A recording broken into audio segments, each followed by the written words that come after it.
welcome to the Every Movie Ever podcast. My name is Ben Groves. And my name is Rob McFarlane. Welcome to the show, a movie podcast / mental health check-in for two broken-brained best friends talking around their problems. Around them. But not about their problems while laughing at movies. Yeah. So in the spirit of that, Ben, before we get to what we're doing, it's most important to me and I care most of all about how you're doing. Oh, bud. How you doing, buddy? I'm doing good, man. I'm doing good. Yeah? I'm eating well. I'm gymming. Ooh. I'm sleeping. I'm functional, man. Bro, I'm socializing, mate. Fuck off your socializing. Yeah, that's a fucking odd one for me. I'm getting myself out there. I'm being a little bit more social, man. I mean, when you say socializing, you just back to handing out business cards outside the Burns ward. It's behind a KFC at 3 a.m. But, you know, it's baby steps, man. It's baby steps, you know what I mean? Just printed out your Tinder profile. I don't have a Tinder profile. Look at me. I mean, a Tinder profile would be a bit tasteless outside of Burns World, wouldn't it? That's what I'm saying. Yeah. Are you on about the timber profile? Because I am selling plywood. Anyone that's interested in 2x4s. How are you, buddy? I'm good. I'm annoyed, but I'm good because I've been saving up for months to buy a child's car. And the child returned from New Zealand and changed the price of the car by a cool 100%. Wow. So I went, I can't really deal with your double the price markup. Right. So I'm just going to buy a car elsewhere. Put one message on the the village Facebook group. Sure. And about 9 people being like, please, for the love of God, take my car. And I might be seeing one tomorrow, so I might then be mobile. Dude, if you are, and you don't come up and see me immediately, I'm going to be fucking fuming. You know that, right? Yeah, mate, I can come up literally the next weekend. Mate, do it. So when I don't, take it personally. Yes, I will. Fuck you. I want to socialize with you, Rob. Let me be. Oh, God. No. Let's move on. What are we doing today, Ben? What are we doing? Today, buddy, we are embarking on a brand new series. Whoop, whoop. One that will hopefully mean no one can hear us screaming.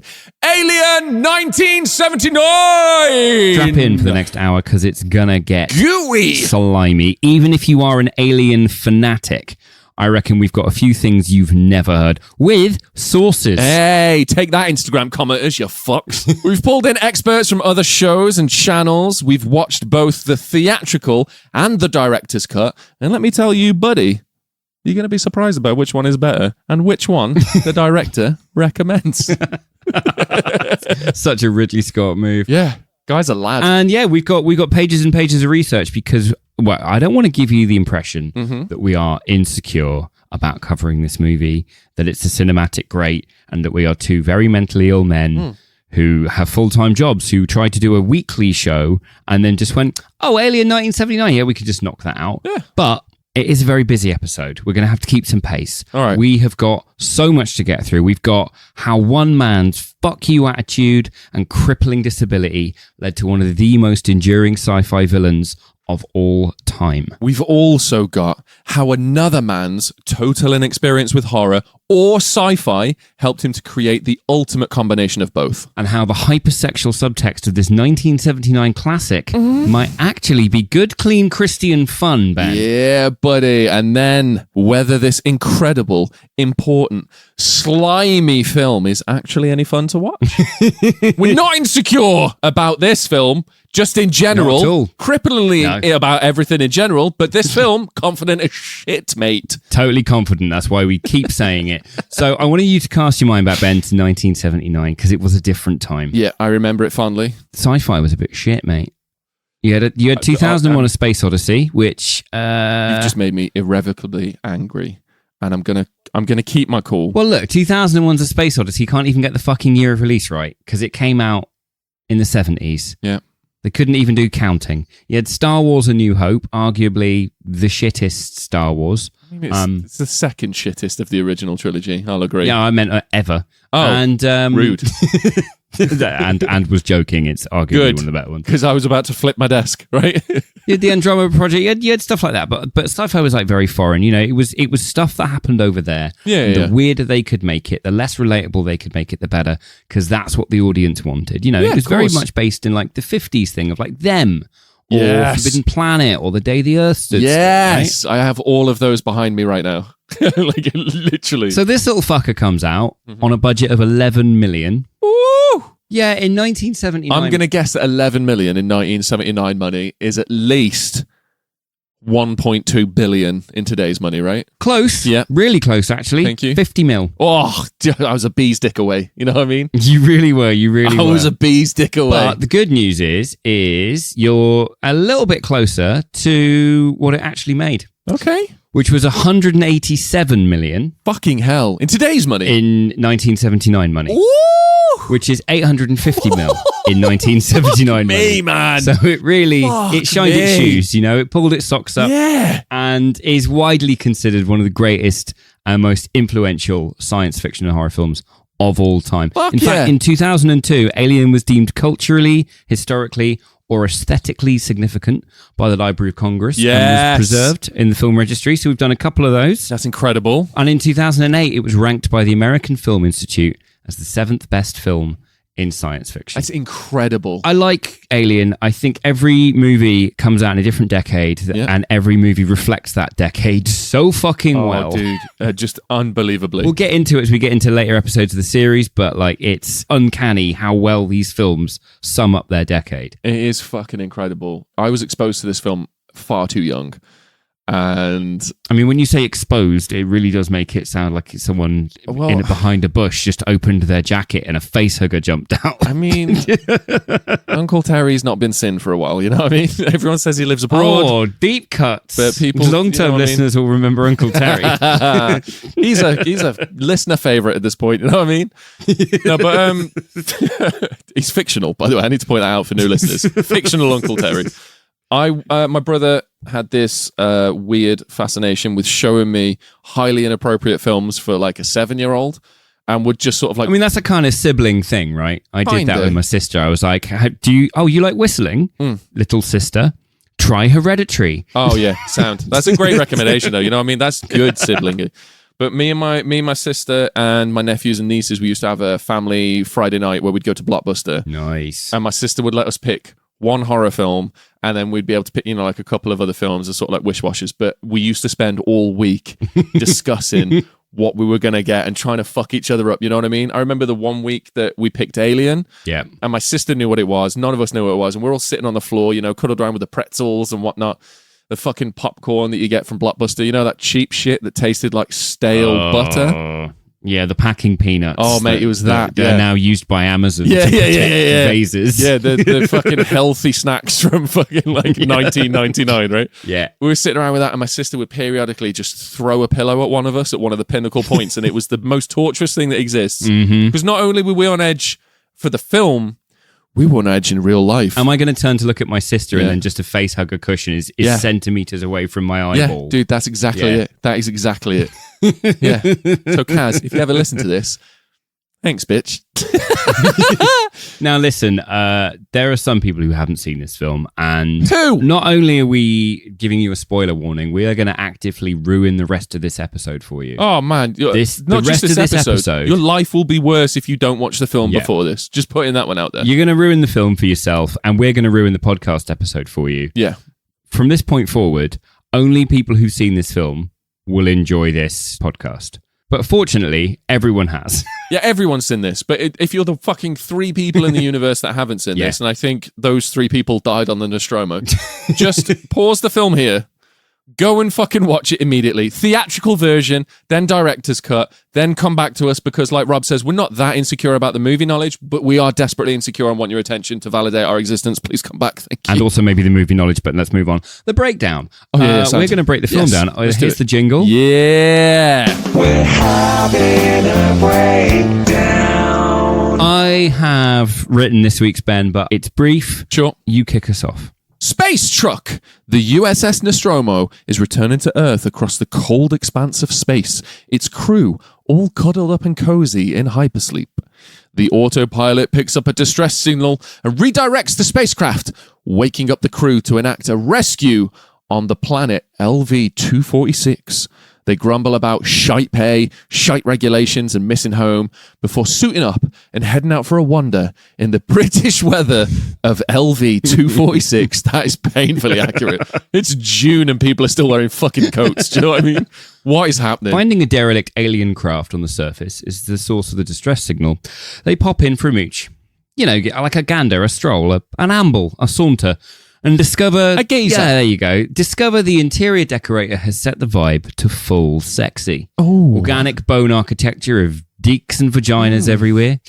Dead pilots grown into their seats and a warehouse of eggs lit by the Who. That's actually true, by the way. The laser hymen covering the eggs was loaned to the film by the band The Who. The laser... Hymen.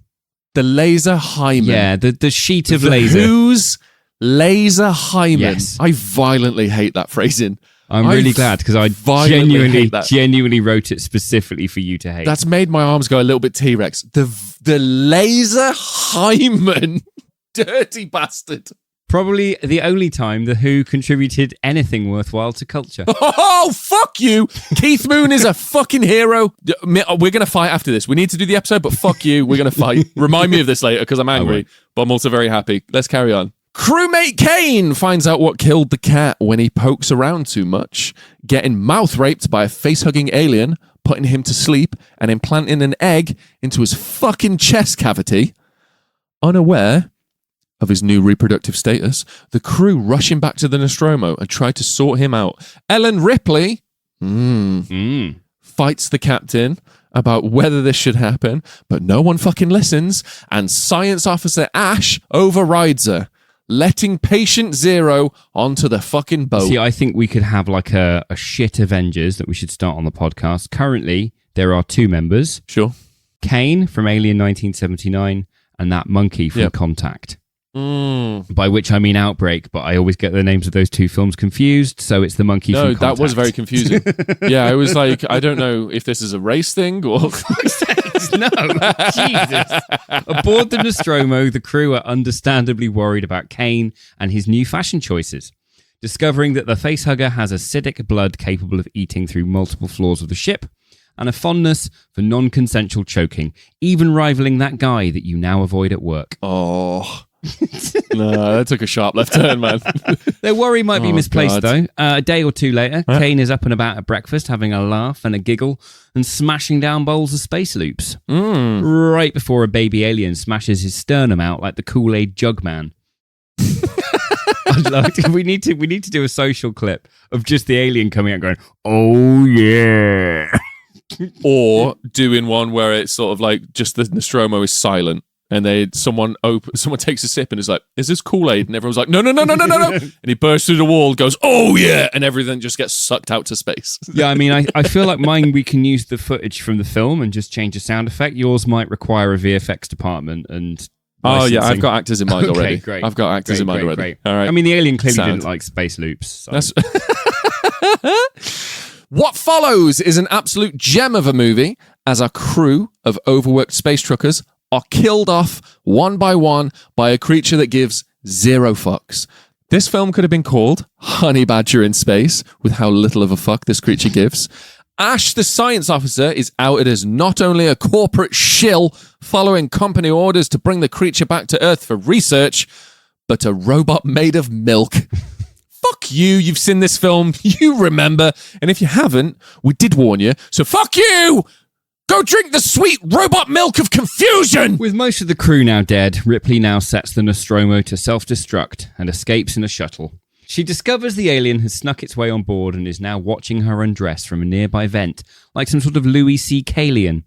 She blows the airlock and blasts our cosmic comedian into space. But the fucker grasps at the thread of no. I asked for consent. I was just too naive to realise you weren't in a position where you felt comfortable to say no.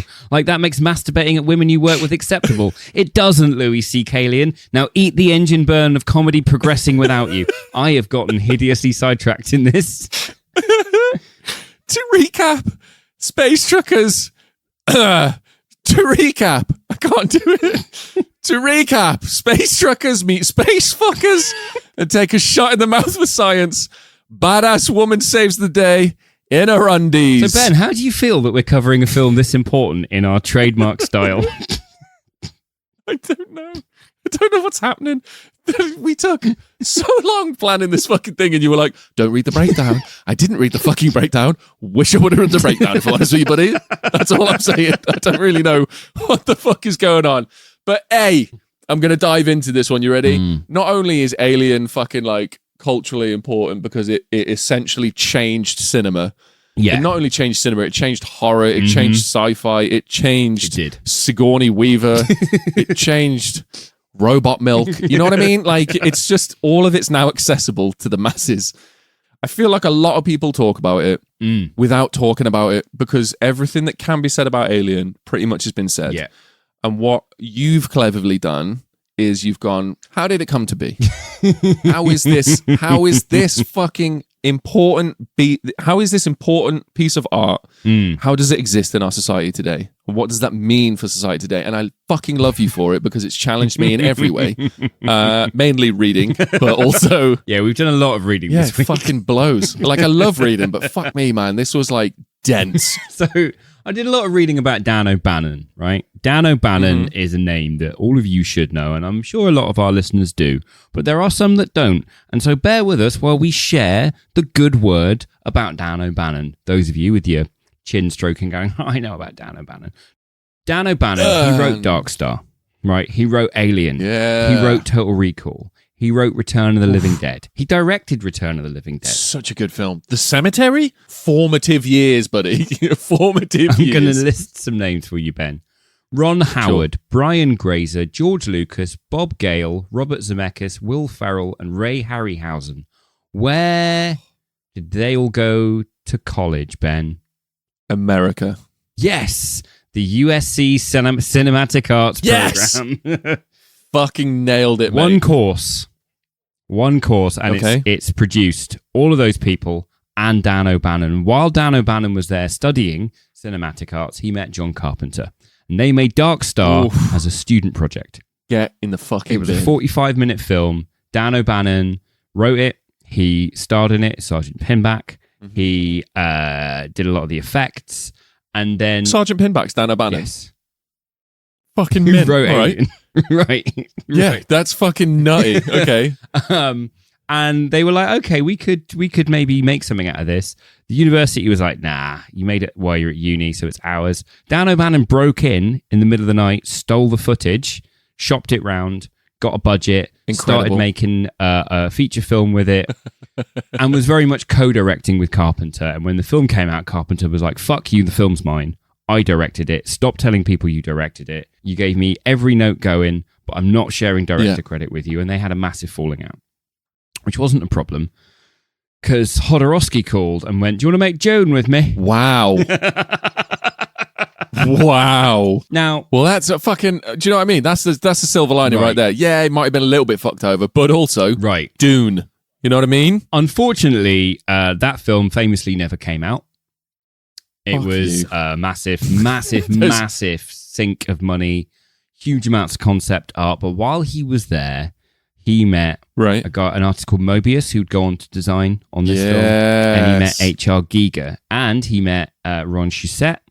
And he met Ron Cobb, who all worked on this film. Okay. The creative team of Hodorowski's Dune, basically one-to-one, all get poached by Bannon to work on this film, which he started writing when he was living homelessly on Ron Shusett's couch. Fuck. Because he was so fucking broke that he had no money. He was living on Ron Shusett's couch, and they started writing together. The only bit of income he had was George Lucas saw Dark Star, liked his work, and said, I need a graphic made for my movie Star Wars where there's like a torpedo going down a shaft. Right. Remember that scene where they're planning the Death Star run? Yeah. Dan O'Bannon did the graphics that appear on screen. That's fucking... I hate this guy so much. He's so fucking talented just at every level. But he hated Dark Star. He thought it didn't work. Everyone laughs at something different, but everybody's scared by the same thing. So I'm going to make a horror this time. I'm going to make it scary. Yeah, I agree. Owls. Everyone's scared by the same thing. You're scared of owls, Ben. There's a difference. Everyone's scared of the same thing, Rob. You just said it. But the parallel between this and Dark Star, there's parallel between this and a couple of things he wrote. Yeah. The Dark Star one is very much the workaday, jobsworth crew. Right. For like whom everything, even basic safety protocols, was just too much. Just sorry to interrupt you for a second. Can we just take a moment to chat about the safety protocols? Do we have to? There are safety protocols in place. And if anyone on the Nostromo had fucking followed them or even mildly appreciated the severity of the situation that they were all in, more people would have survived. Right. Like, I get it, right? I think it's down to sort of like the shock and the pressure of the situation that causes people to act the way they do here, which is like cunts. And I totally understand it, right? I get it. But just fucking let the smart person talk for a bit, man. Just let her talk. Fuck, just shut up and let the smart person talk, right? There's one person on board who is very clearly invested in the company and following the company's rules and protocols, right? The job's work. There is one person on board that is very clearly one whole bad egg, right? And then there is one person on board that is incredibly intelligent, aware of the safety protocols that everyone fucking ignores. I've never seen you this worked up about health and safety law. Listen, man, health and safety posters are up there for a fucking reason. You think Kosh are happy with Alien? You think Kosh are just watching it going, yeah, that seems fine? That's OSHA for our US listeners. Oh, yeah, sorry, I forgot. You think OSHA are fine with this? No, they're fucking rioting. I love the idea of teenage Ben, and I always pictured him with an Ellen Ripley poster above his wall. And I now realise it was a 10 ways to minimise harm in the workplace poster. Oh, 1,000%. And then there was pamphlets of bleach safety. There was small symbols of like corrosive materials littered about my room. You should have seen it. It was fantastic. Because you're autistic as fuck. You love a symbol. Oh, mate, you wouldn't believe it. You would not believe it, buddy. Well, the one with the hand and the acid? That would have been handy in this Something film. very clever about this film, I think, is that on first watch, which I can't remember my first watch. I was a child. I remember being turned on and terrified and just all of it in one. Oh, yeah. Dude, one it shaped package. my entire life. But rewatching it, you're really aware of how much the captain is made the main character. Yeah. Until he fucking dies. It's a proper rug pull. Yeah. You're not expecting Ellen Ripley to be the main character. She's the side character. She's the one that's throwing the spanner in the works and going, I don't think you should bring that man who obviously has a fucking alien on his face into the ship. That's not a very fun thing to do. And everyone's like, shut up, woman. Like, you can vote. Jesus. Just let us bring our mate in with his alien on his face, you fucking bitch. 1979, Ben. That's how it was. I don't know. Is stuff still black and white then? I don't know. When did colour happen? I mean, judging by this film, 1978 at least. There's something incredibly satisfying, though, about seeing the one very intelligent person navigate her way through not only dealing with a hostile alien species that seems to just kill for fun / sport, like just fucking loves that shit, you know what I mean? But she also has to navigate the deep, murky trenches of the fucking stupidity minefields. And then, buddy, she survives with her emotional support cat and just fucking drifts off into the space. It's fucking glorious to watch. It's like, as it's going, as each person dies, I'm like, your fault! Your fault! Your fault! And then when she escapes, I'm like, your fault. Fucking yes, that's your fault. Good shit. I'm surprised to see that you were such a fan of capital punishment, where people make minor mistakes and then they get murdered by a space rapist. Dude, look at how severely I punish myself for my mistakes. Okay, like yeah, I'm still struggling to forgive myself for stealing Skittles from the local quick save. Yeah. And how long has it been since it's a quick save? I mean, they did go out of business, Ben. So yeah, about 19 years ago, and I'm still reeling with it. I'm like, maybe because they lost all that money on them Skittles. Yeah, maybe if cunts didn't fucking pocket a bag of Skittles on the way out every single time they went in there 3 times a day for about a year. Do you know what I mean? No wonder I was hyperactive, couldn't have E-numbers, because I was fucking living on them. That's the most British story ever. Yeah, I know. Like the only part of this movie that I can imagine Ridley Scott telling that story because he is British. Can you imagine Sigourney Weaver? Yeah, so when I was a kid, I used to pocket a bag of Skittles 3 times a day just because I grew up poor. It was hyperactive, I wasn't allowed A-numbers, but then I found a cat in space and fucked up an alien. All right, that's then, lovely, Mr. Scott, but we do need to know what's happening with this next shot. Yeah, all right. Well, Skittles, anyone? Nah, Ridley Scott's a lad, man. I've done some research on Ridley Scott, right? Ooh. So you've done Dan O'Bannon, And I knew that you were doing Danaban, and I was like, you know what? I'm not going to look into it at all. I want to be surprised. Ooh. And then I thought I'd go and look into Ridley Scott. That cunt story is epically long. And I was like, I'm going to skim this, and I'm going to do the bit that's before Alien. So Proud. Yeah, right? Thanks, man. I'm trying. I'm working. I'm getting there. When Ridley Scott had finished his feature debut, The Duelists, and he was shopping it around in LA. Yep. His buddy, who's a producer, David Putnam, invited him to go watch 20th Century Fox's new sci-fi movie. Bear in mind, this is like a 2 p.m. showing, so you're like, oh, okay, a nice little daytime cinema Buck trip, Rogers, whatever it is.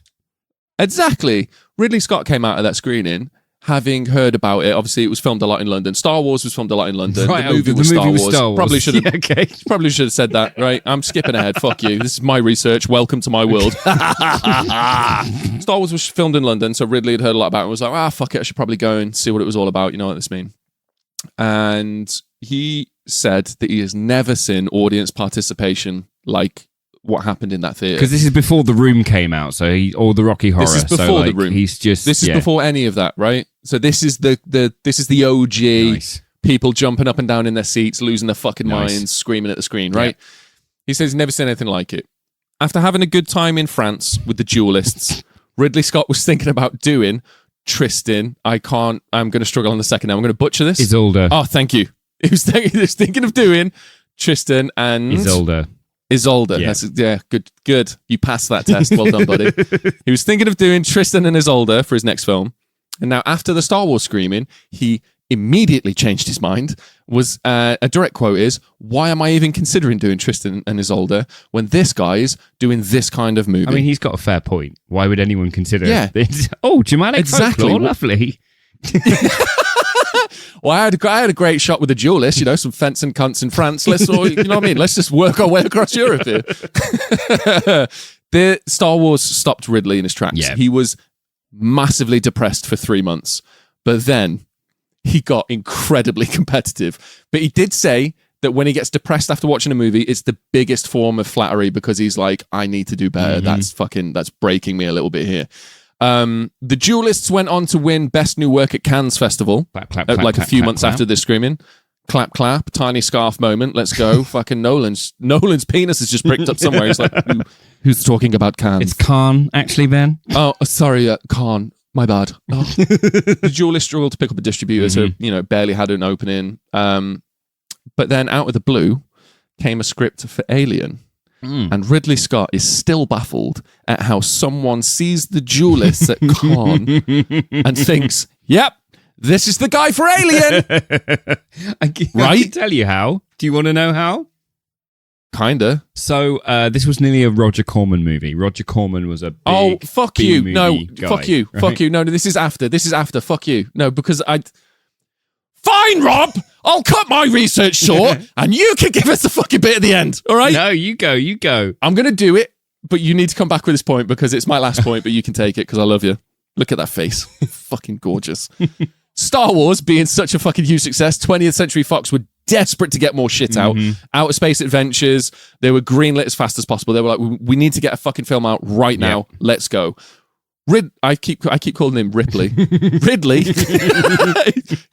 In my entire research, he's named Ripley Scott. I've only just noticed. For fuck's sakes. Oh man, I'm broken. Ridley was number 5 on the list of directors to make this film. Right. And he accredits it to the film as the script essentially going, and then. And then at some point it says, and then an alien bursts out of a chest cavity and escapes into the ship. And he was like, I guarantee that is where the first 4 directors put the script down and went, it's not for me. I mean, he's probably right. He's probably very, very right. This was going to be a B movie. It was always intended to be a B movie. That's why Dan O'Bannon and Ron Shusett were talking to Corman. But Brandywine Productions had just set up and they saw the script and they're like, what if we just funded this fucking B movie to the point where we could just give it to audiences and tell them it's an A movie and the audiences won't notice. 1,000%. And then, a little bit of a hand clap at Cannes Festival, he's going to lend some credibility. It's pronounced Khan, actually. Yeah, there we go. I set him up. I heard that recently. Nice. But I was coming over. I was bridging the divide. I was saying it your way. Yeah. Oh, thanks, man. But I think Ridley Scott lent credibility to the project. You know, he's popular at Cannes, don't you know? It's going to be an art film with Giga and Mobius. Okay. My favorite Ridley Scott quote though is fucking brilliant. Ridley Scott had never seen horror movies, right? Yeah. Dan O'Bannon had to sit him down and show them to him because he felt it was important that the man directing the horror movie he'd written for years had maybe seen one before. Yeah, of course. That would make sense. Right, Ridley hadn't, because he was quoted as saying, "My parents classified horror films as sex films." They're not far off. I mean, right. Everything Barbara Crampton touches is a sexy film. Right. You know what I mean? So O'Bannon was getting him to watch stuff, and Ridley was kind of bouncing off him until O'Bannon was like, right, Texas Chainsaw, do it. Mm-hmm. And one of the producers, Walter Hill, walks in behind Ridley when he's watching Texas Chainsaw. Yeah. And Walter Hill's like, what are you watching these films for? And Ridley turns around and goes, I'm here to scare people, so watch it or fuck off. And I just love the idea of young Ridley Scott, right, with his spooky videos and a frown just going, I'ma learn how to make the best of a genre I've never fucking watched. Yeah, dude, what a fucking lad. And someone coming in going, what are you doing? And him going, I'm trying to learn, so fuck off. Yeah. Get out, cunt. Yeah, mint. But Texas Chainsaw, man, what a reference. Yeah, dude, it's fucking incredible. Obviously, it's all implied violence, right? It's a very slow burn, it's implied violence, but the villains are fucking treacherous. They present themselves as sort of like something to be inquisitive about. Like a study almost, you know what I mean? What's a different way of life? Oh, this, that, and the other. Now, doesn't that seem familiar when someone's fingering a fucking egg underneath a laser hymen, as some evil cunt called it earlier?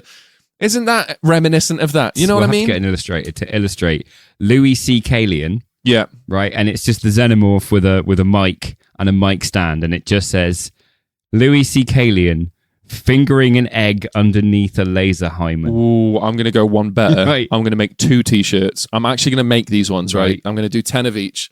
I'm going to do one that's Louis C.K. Kalian. It's just Louis C.K.'s face poorly cut out and poorly placed on a xenomorph's face. Is this next to Sean Swannery? Oh, this is on the same branch. You know what I mean? Like, our merch is looking pretty fucking fit right now, buddy. You know what I mean? Waiting for the drop 2027. I'm going to do another one that just says laser hymen, and it's going to have a picture of Roger Daltrey shining a laser pen. Out of context, that's going to be the most outrageous fucking thing ever. But it's going to be fantastic. I love it. So Texas Chainsaw is all implied violence. Yeah. It's all implied. There's no direct blood on screen. It's all, at a distance. It's fucking terrifying. The chase scenes are all sort of, they leave a lot of it to your imagination. Yeah. And the one thing that I love about Alien is the alien's not that scary if you take it away. Put different music underneath every scene with a xenomorph, and it's not that scary. But it's the implication of the human characters surrounding the xenomorph where you're like, oh my God, what do I do? What the fuck do I do? You see the characters and it's that be dread scared that fills and you. Therefore, you're scared. It's the same thing we always say about Jurassic Park versus Jurassic World.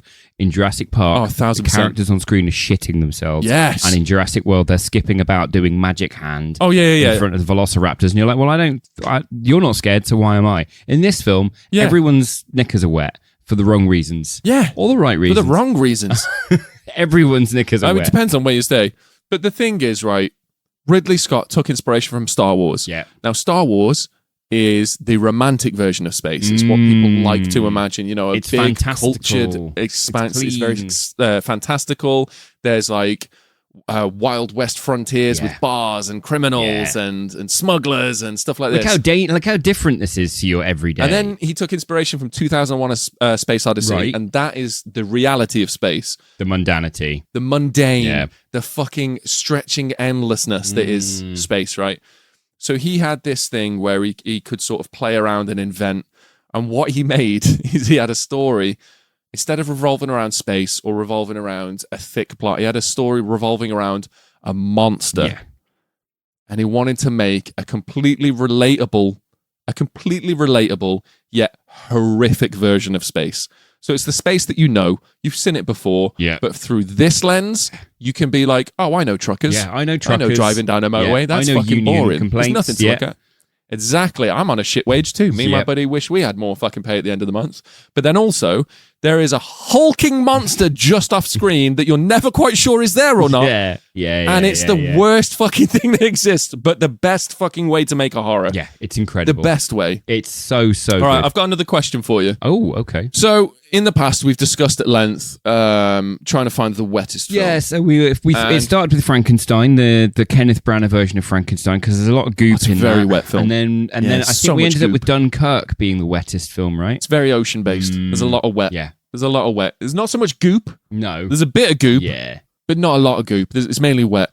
But I feel like we've overlooked Alien. So would you put Alien in consideration for the wettest film of all time? Because everything in this film is wet. Well, okay. Let me have a think. We can consider it, but I think it's going to be a brief consideration because this is far from the wettest film in this franchise. Ridley Scott isn't even the wettest director in this franchise. Yeah, because I guess. You got James Cameron, who's got Titanic of course. and The Abyss and Avatar 2, The Way of Water. He might get the award for wettest director. But not like wettest director, which is like... Christopher Nolan. Don't be a wetter. Come on. No, I think Nolan's ballsy as fuck, man. Who drives a train through New York? Fair. But it could be, okay, Slimy I could give you. Because... Okay. Yeah, the slimiest film I could go for. The design is sort of famously, even people who haven't seen this film, know that the monster is designed by H.R. Giger. And I kind of looked at the original design. It's really, really heavily based, this monster, on a drawing called Necronom 4, which is in his book, The Necronomicon. In that painting, it has eyes. Hilariously, yes, they were removed when Ridley Scott, in a moment of frustration looking at the model, put a bucket on its head. And Giger, not realizing that it was just an expression of his frustration, thought it was like a creative move. And he was like, oh, no eyes. Yes. Very good. Very good. I actually have some test footage of when the xenomorph had eyes, and they shot a scene with lights in it. No, not with the lights in it. They shot a scene without the lights. It's worse. It's far worse. It's goofy as shit. Way worse than a xenomorph. If I woke up in the middle of the night and had the xenomorph as we know it at the end of my bed, I'd be like, oh shit, I'm dead. Yeah. If I woke up and saw the test footage xenomorph at the bottom of my bed, I'd be like, I'm fucking haunted. What is happening to me right now? And I would probably kill myself out of fear. Like that would be the thing. I like the no eyes because there's that whole like, eyes the window to the soul thing, and it hasn't got eyes because it hasn't got a fucking soul. Do you know what I mean? That's fucking beautiful. It's. I was not expecting that in this episode, buddy. That just hit me square in the tits. Good for you. But that whole thing of like, well it's not. You can't relate. It's not. If you give it eyes, I'm then thinking about its intention and its thought process, and it's it's eyeless. It's not here for your fucking wishes and thoughts. It's here to murder. It's also like we understand evolution to a point that eyes on the front of a face is sort of like a predatory move, right? Yeah. Which is why Mr. Tumble's got the reputation he does, because children's insane in Mr. Tumble, clear predator. Yeah. Eyes on the front of his face. Yeah, like Thomas the Tank Engine. Yeah. No. Murderous. Giger maintained for years that the Necronomicon, the book that this Necronom 4 drawing is in, was a conversation with his therapist. He used to get a lot of sexual nightmares, and his therapist suggested that he draw or paint what he saw as a way to work through it. Okay. So the creature, by virtue of its designer, kind of embodies the sexual threat. We all know that. Right. But it's all in the writing. It's all in the writing because Shusett and O'Bannon, from the start, wanted to make it a sex metaphor, wanted to make it a terrifying... Like Species, but 20 years before. Yeah. Okay. And so he had a script called They Bite, which was one of the ones that he was working on, which is about spacemen finding like ancient locusts that would reproduce inside somebody. And he was like, I can't find a way to get them inside the ship. And then Shusett woke up one day and he's like, what if it fucks one of them? Wow. Right? What about if our locust fucks a person? Right, exactly. And then so O'Bannon's got this great quote. He's like, I thought with a little effort in that direction, I could turn it to a very disturbing purpose. I came up with the notion of homosexual rape, and I thought I could really get under the audience's skin by having this creature perform rape on a male astronaut. I knew damn well how touchy male audiences are on the subject of homosexuality and male rape in general, and I was surprised to the critical reaction to the film that no one mentioned that. There was plenty of opportunity for critics to notice that the form of attack the alien took was sexual, that it thrusts a phallus down the man's throat. I thought about it and realized it was a case of cognitive dissonance. It was so bothersome to them that they couldn't face it. They blocked it out. It was too disturbing to acknowledge intellectually, but it was part of what made the alien a disturbing, frightening thing. I didn't want to have female rapes by the alien because I thought that was common, obvious, and vicious. Filmmakers for a long time have enjoyed brutalizing their female characters. The prettier, the better. And to me, that was a cheap shot. I didn't want to go that way. Instead, I wanted to go after the men in the audience who are the victimizers. Fuck. That's like Mad Max 1 though, right? Did a similar thing. Right. Cheeky Miller throws in a little bit of a man running away with a bloody arsehole. There you go. Right. It's that vibe. So when you say, is this the slimiest film ever? I would say possibly because the antagonist is the slimiest of us all. Space rapists. Ooh, buddy, you are poetic today. Are you all right? Did you eat a fucking Robert Burns book before this episode? What are we doing? Get me going with this one, man. I might go fucking watch it again. I've got one more question for you, buddy. Ooh, okay. It's a little bit out of left field. I feel like we've done a lot, behind the scenes on the Alien now. So this one, I just wanted to ask. Do you think the Judeo-Christian community enjoyed the biblical allegory of Alien? Fucking what? Just a fun little jaunt. You know what I mean? Okay. A little geezer. I mean, you know Ben, what I mean? I'm very proud. I'm very proud of this amble. Thanks, man. This meander. Thanks. This So my little promenade. meander. So obviously, Oh, obviously everyone who's seen Alien. I'm well happy with this. Thanks, man. Oh, it's like I've been Everyone rubbing off that's- on you. Figuratively, not, Sure. we don't live in the Too same far town. for that. Yeah. Yeah, not anymore. And for why? You slimy bastard. Cain and Abel, bring it. So because Cain? Because Cain.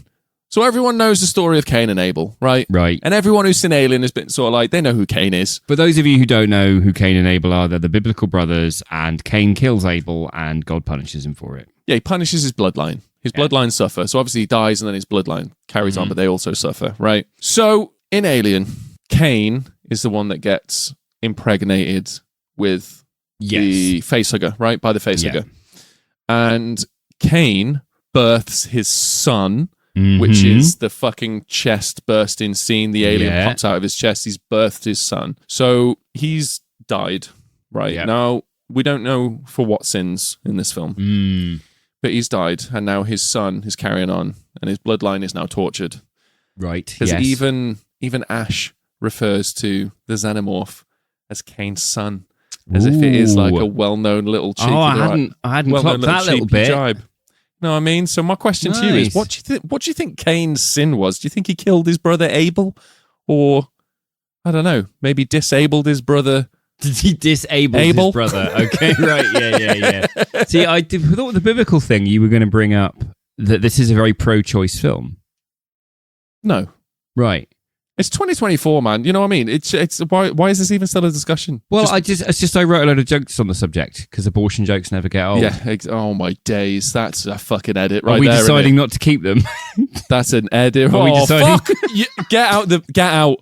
When's your vasectomy? We need to get these fucking jokes out of you, man. Just get the snip already. No. So Twilight with like No, stop the bite. Stop. This is genuinely. I'm moving on to my point. Sure. You know, Okay. Twilight. This all staying in, by the way. Twilight with the bite being a sexual thing, right? In the sex metaphor is in Sure. this. Like Cain literally just raw dogs an egg. Yeah. And I feel like he's it's a he's elbow deep in a it's fucking. a pro-abortion franchise, and I think the Judean Christian community don't watch these films. I think they What just do you think his sin was? Do you think his sin was aborting the egg, and that's why he got Yes, fucking that's face what whipped? I was Oh, getting okay. to, you punchline thief. Oh, sorry, man. Do you want to do this bit again? We can just edit all this out. The horrendously offensive jokes. We can do all that. That's fine. No, I'm keeping them. Why? Do you want me to get rid of them, Ben? Nah. I think Cain's sin was shoplifting. Shoplifting, space shoplifting. Yeah, skills from the space quicksave. Famously also went out of business from people stealing skills. Final question for you, mate. Oh, okay. Yeah, it's going to have to be final, mate. We have We have burned we're on our it. time. We have I know, we've feel been like doing all we've the serious shit. I bought nothing but goofy shit, but because this has been mad interesting, you've been a weird little poet all day, getting me all weirdly excited. I feel and like we've just played covered it out. about 6% of the research that we've done, and it's fine. We'll get to it in later episodes. Speak for yourself, mate. I've overburned on mine. Do you know what I mean? I might have made up a couple sentences. Fucking find them. See you on Instagram, commenters. Fuck you.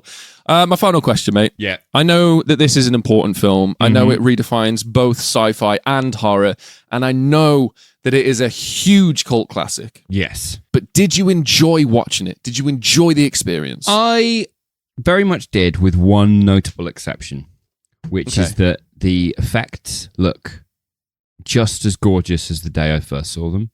The acting is just as precise. Yep. But fuck me, the on-set audio is just as unintelligible as it ever has been. The scenes Bro, where they're try all watching it on sat around- VHS from a You tiny didn't watch this CRT on TV. Oh, Ben, you watched it on VHS. Bless your heart. It's the only place I could get the fucking theatrical version. Like, I had to watch it like 4 fucking Ben, times. you have an internet connection. But I'm also fucking like technophobic. I don't know how this shit works. Someone asked me about Snapchat the other day and I was like, what? God. I'm 30 fucking 5. Yeah, that's why you don't know about Snapchat, Ben. Stay off there, okay? I'm not ever going near it, Don't mate. promise me you'll never get Snapchat. Okay, good. You'll get groomed. Yeah, no. I'll be in a Ponzi scheme by the end of the week. Do you know what I Exactly. mean? If I give you £100, I get £200 back. Wow. Thank you. So yeah, no, I enjoyed it. The audio is challenging, but subtitles. Lots of people watch movies with subtitles, and this is one that I would argue benefits from it. Yourself, I'm assuming this was just full on tented boxes. I love the film. I love rewatching it. I love the place that it takes me to. I love the nostalgia that it brings. I am so violently uncomfortable throughout the whole film watching this. It's unreal. I know exactly what's going to happen at what points.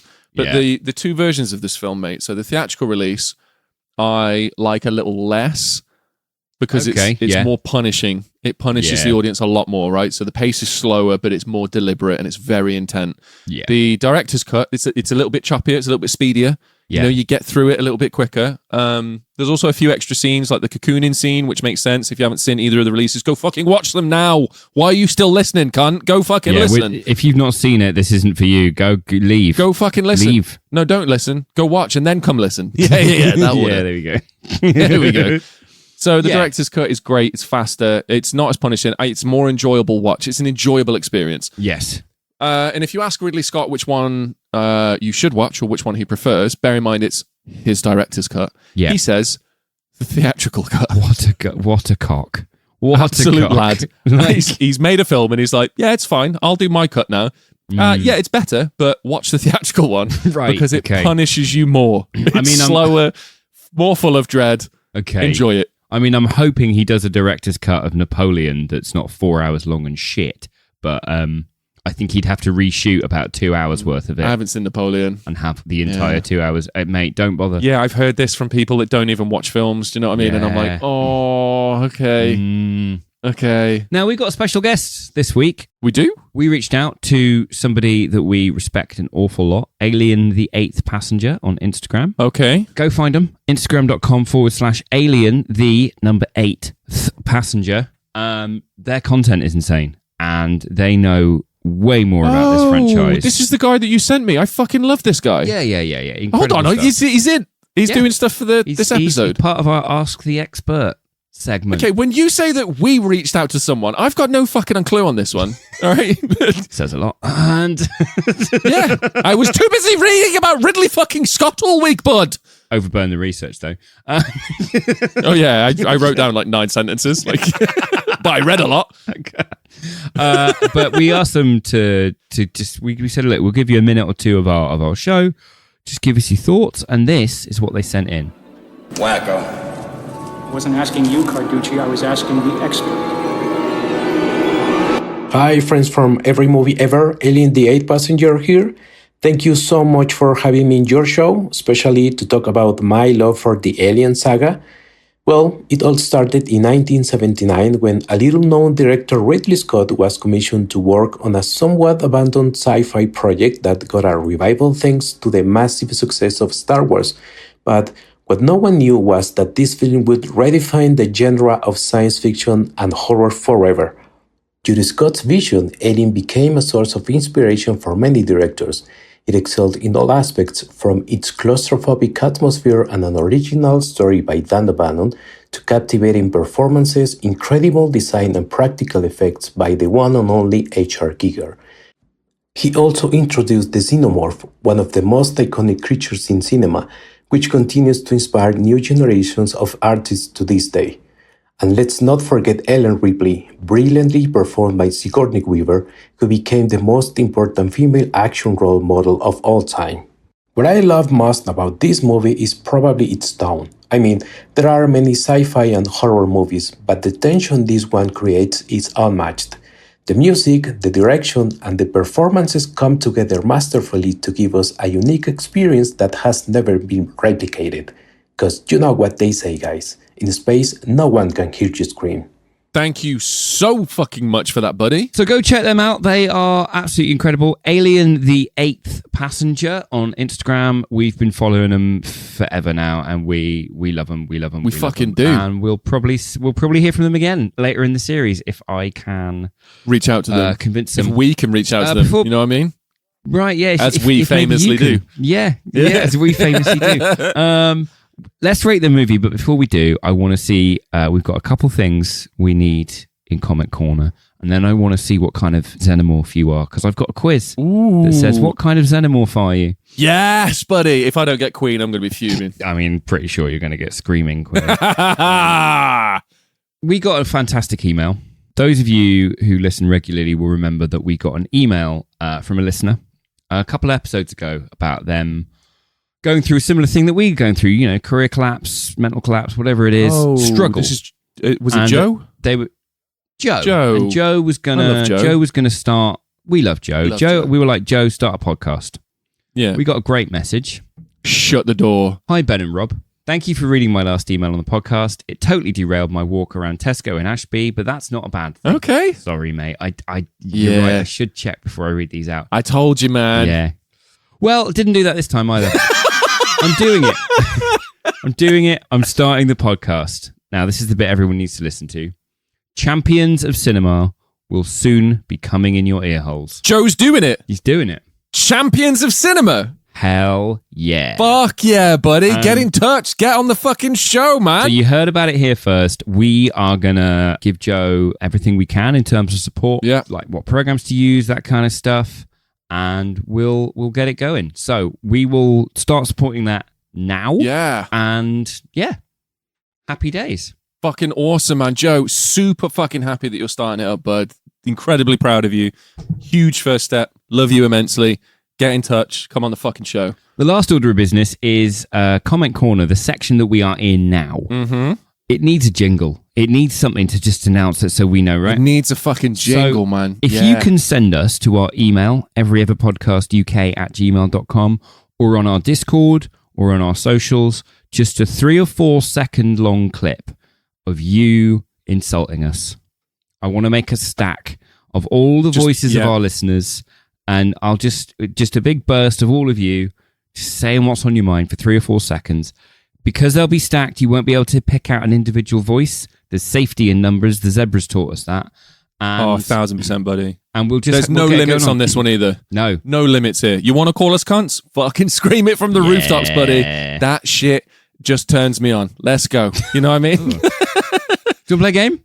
I would. Do you mind if I quickly hop in on Comment Corner, because I have 2 that I would very much like to read out. I'll keep it quick.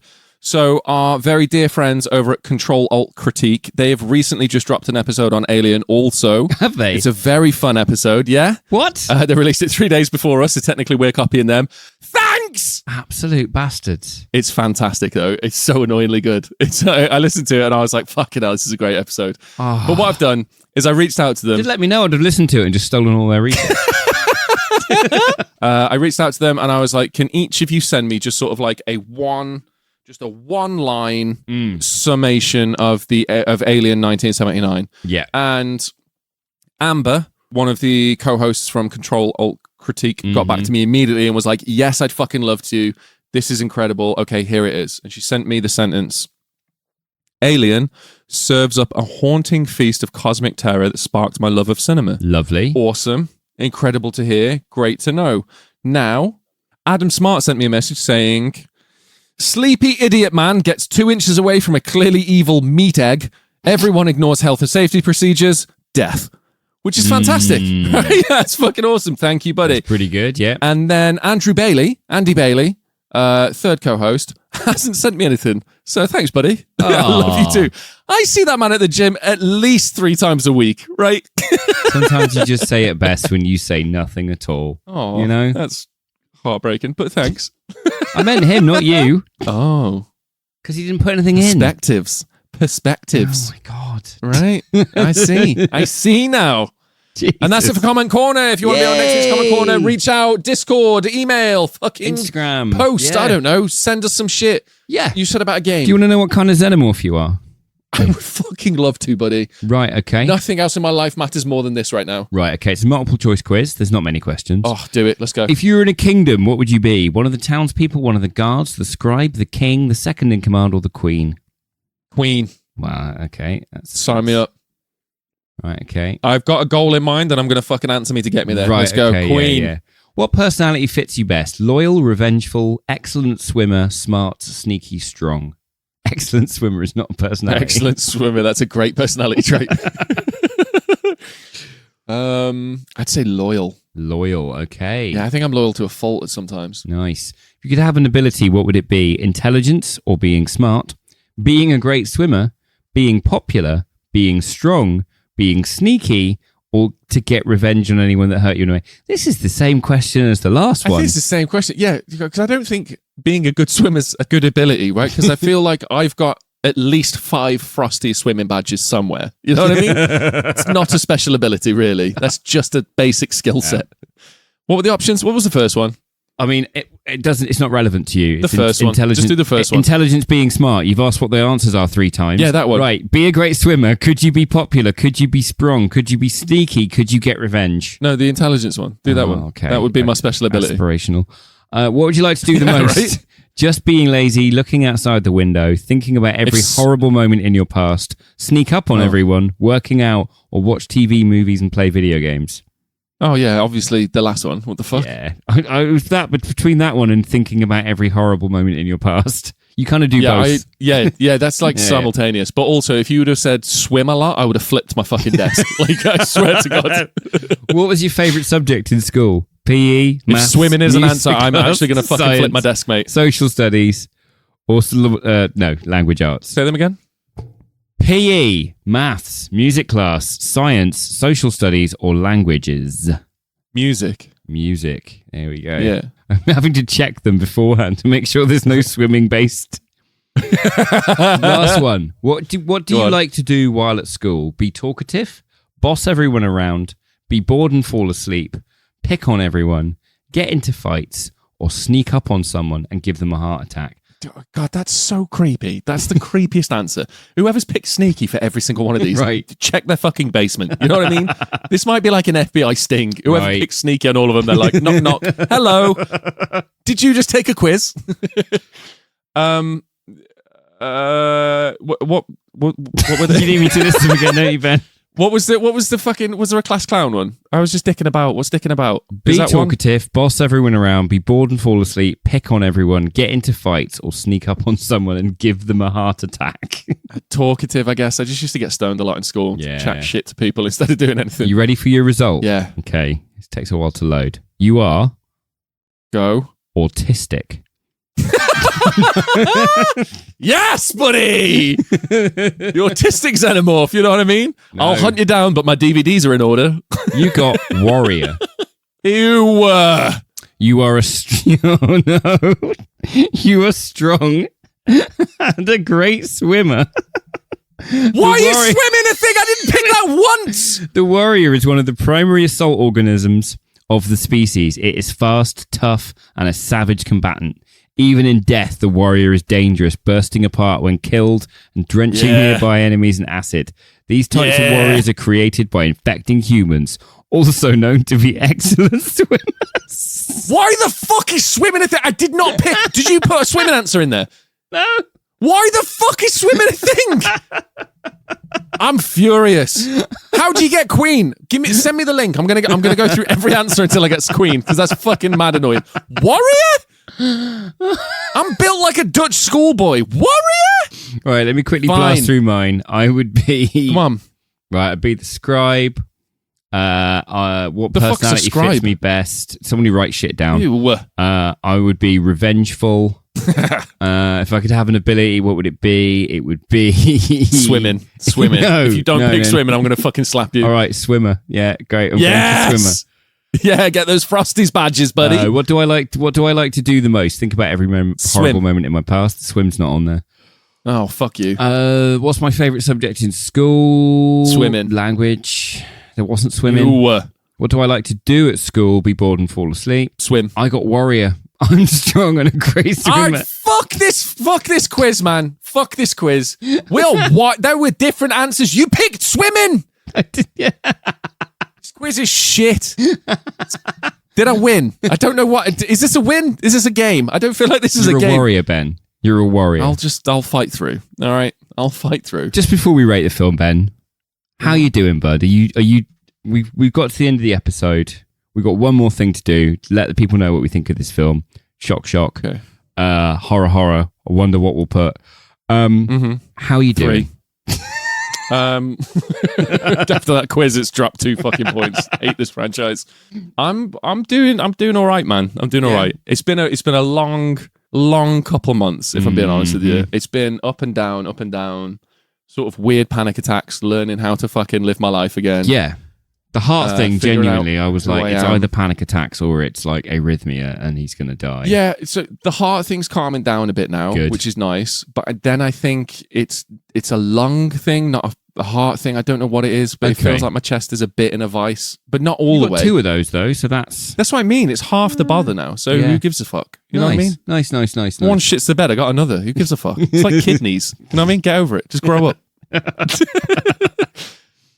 Yeah, it's been all right. It's been all right. I'm socializing a little more, getting myself out there a little bit. Good. Beautiful friends around me. You are the fucking light of my life at the moment. Likewise, You bud. keep me sane. Like, I can be having the shittest day ever, and you will send me something so outlandish on Reddit that I'm just sort of like, this guy has no concept of how deep I am in my own well right now, and I fucking adore that he's just sort of like, "Oh, you struggling, mate? Yeah, but here's a remix of Barbie Girl at 3 a.m." Do you know what I mean? I'm like, I need this. But how are you doing? How are you doing, really? Lay it on me. Yeah, it's been a difficult couple of months. I think the thing is that there was the incident where I had my most there was the incident where I had my most recent mental breakdown, and then it's kind of been nice because when you get that low, progress is easy. You know, it's like, oh, I showered this week. Wicked, I'm growing. Right, 1000%, buddy. Getting out of bed is a fucking self high five. Do you know? But what I mean? I've kind of got to a point now where it's a bit like a hermit crab, right? It has to swap shells. And there was a time 1000%. where I got swept out of my shell and I just took on a little Coke can and I was like, this is fine. This is what I deserve. And I'm growing now, but I haven't found my new shell. I haven't found a new flat. I haven't got my life back to where I was. I've fixed a load of really fundamental stuff, but I am still essentially living with family and dirt poor, and my life is not my own. And it's a good thing that is starting to hurt. It's a great thing. But also, ow. Also, though, bud, I need to say how fucking incredibly proud I am of you, because you've not done what me and you used to bond over is how incredibly well we could build on rubble. Yeah, that was our see specialist how high subject. it goes. Yeah, and we were great at it. But what you've done now is you've spent a long time working on fucking the soil, shoveling the rubble, getting it out of the way, and building a solid foundation. And every time you talk to me about it, and you're like, God, it's so mundane, it's boring. It's just this and it's this and it's after. And every time you do it, I'm just that little bit more proud of you, because fuck me, mate, it's a hard thing to do. Bud. I do love you. It is a hard thing to do. I love you too, man. What are you rating Alien? 3? No, just a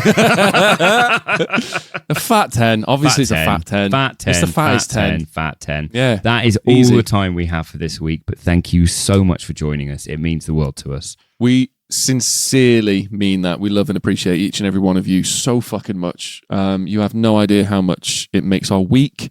You have no idea how much it validates our existence, and you have no idea how much we crave your approval. Oh, God. Now, Ben's going to take the thoughts, themes, and subtext of this movie, and thank you for spending an hour of your week with us, especially at the start of the week, by giving you a little Monday motivation pep talk. I'm just going to cosplay a society and tell you to consume. The most important lesson we can take from Alien, and I feel like everyone needs to hear this at some point, is to just shut the fuck up and listen to the smart person. You know what I mean? Like, because it might not be you, is what I'm saying. All right? Just shut the fuck up, listen to the smart person who's trying to find a cat, and be like, fuck, that's it. That's the most important thing right now. Get the fucking cat. Let's get the cat and fuck off.